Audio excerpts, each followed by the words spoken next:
Hey guys, I wanted to get on here and do a quick unboxing, I'm not sure, but an unboxing of my Highland Park Lapidary 6-inch trim saw.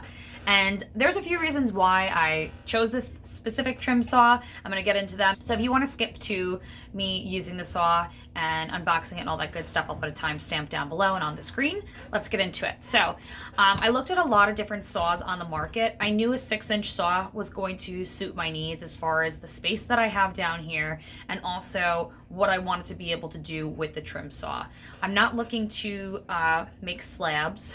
That requires a slab saw. It's a whole other investment, it's a whole other animal, and it's a big price tag unless you buy something used or you build it yourself. And I'm not really in the market to do either of those things. So I just wanted to be able to cut slabs, which I buy. So some of the slabs that I've purchased are in this size range. So you can get quite a few cabochons. Let's just spray this so you guys can get a better idea.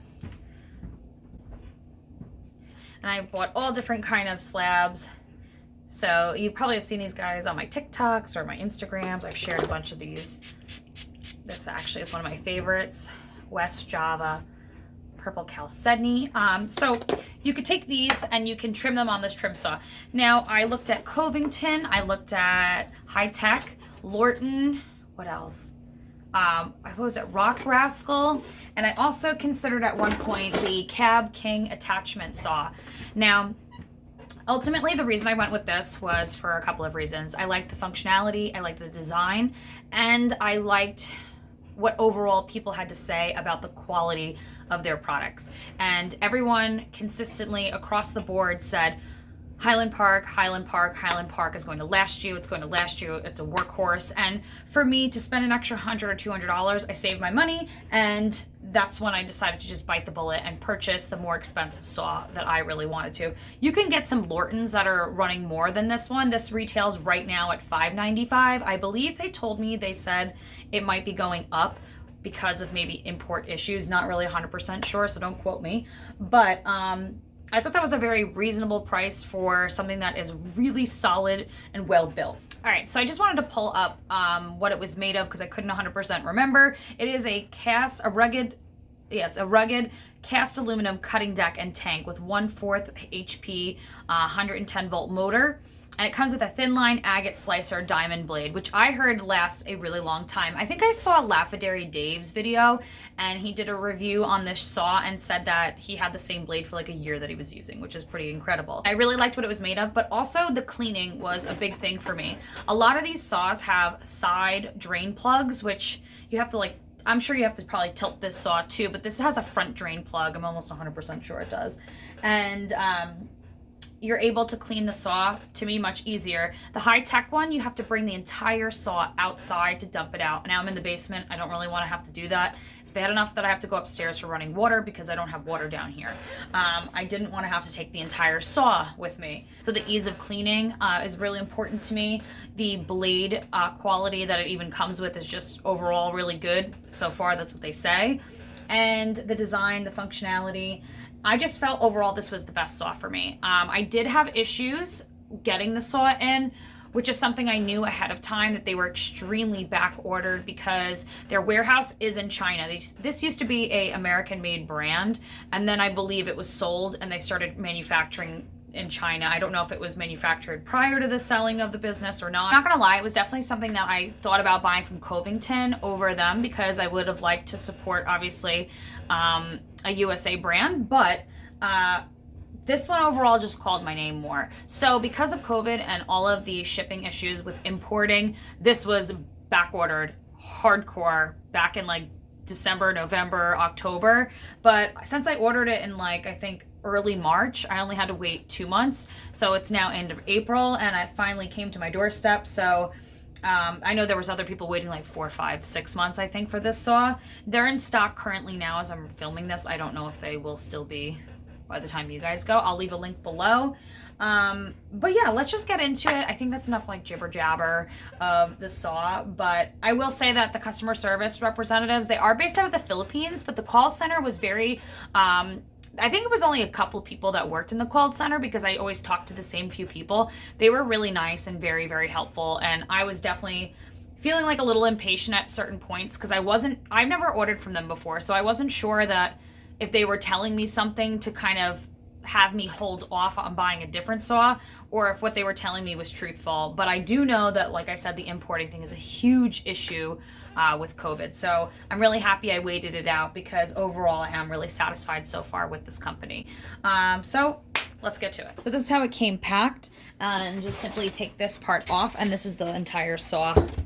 As you can see, it is a big Mama Jamba. I'm pretty sure that this is the drip pan. I'm not sure if this is actually how it sits. I have to take this out and apart. I'm really not 100% sure. I'm gonna put my sweater on because I don't want to get any kind of grease or anything that's on here on me. I have to say, packed very well. I feel like I have to figure out a place I could put this for now. God, guys, this is perfect. Perfect fit. Look at that bad boy. Ooh la la, guys. This is probably the sexiest tool I have in my studio. One, red is my favorite color, if you didn't know. So I feel like it just looks beautiful. And two, I love the green. I just love everything about this. I think it looks fantastic. I just found this. I'm not sure what it is, but there's some extra screws. I think this is a splash guard that goes up here. Oh, okay, those are the two screws for the splash guard. I'm kind of disappointed though, guys, I'm not gonna lie, that there's no manual for this thing. Not that I really feel like it's that needed, but still. So here's another feature that I really liked about this. It has a brass nameplate. I thought it was super, super awesome. Just really looks really high quality. Just something that would last a lifetime even when it rusts. I like that there's an ID number, and here's the drain plug. One of the reasons I potentially wasn't going to buy this saw was because of the way that they designed this tray area. I felt that it kind of limited you, obviously, on this side of the tray. So if you had a really large slab, essentially you really wouldn't be able to cut it. So it does limit you in that way, but that wasn't enough for me to not get this saw. But I will say that, you know, you are working with limited room. So we have about 8.5 inches wide and a little bit, about 11.25 inch long. The space between this and the blade on the left-hand side is about 3 inches, and then you have about 5 inches on the other side.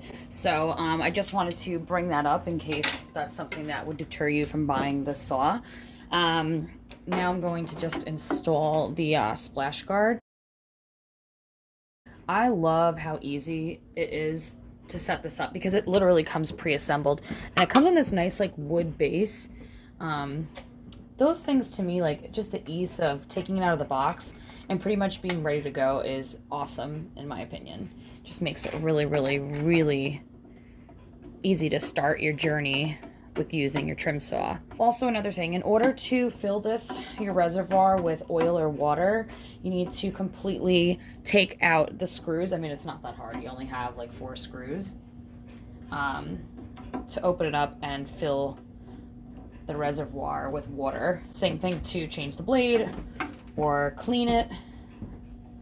You'll have to take the screws off when you're done. And I plan on cleaning this machine every time I use it.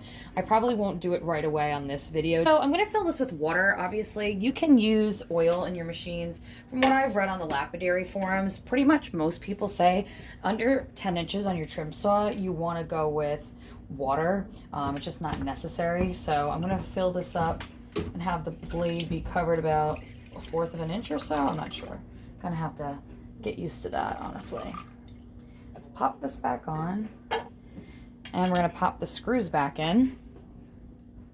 So as you guys can see, this was like relatively really, really simple. And I have to say, I'm not someone who loves setting up tools.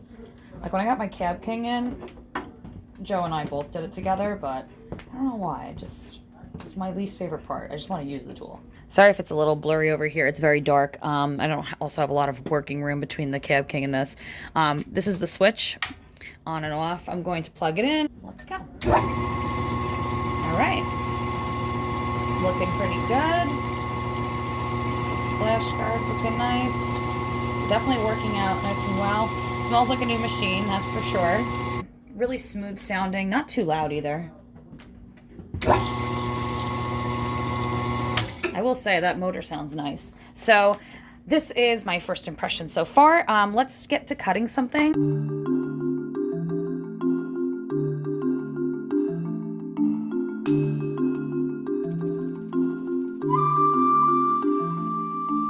So I decided I might as well show you guys how I'm going to drain and clean this. This is already loosened a bit. It's pretty simple. You just have to take that. I'm just pouring some more water in it because I drained some of it. So you just take the plug, you just use a wrench, and then it drains like so. So pretty convenient, pretty easy. Not hard cleanup at all.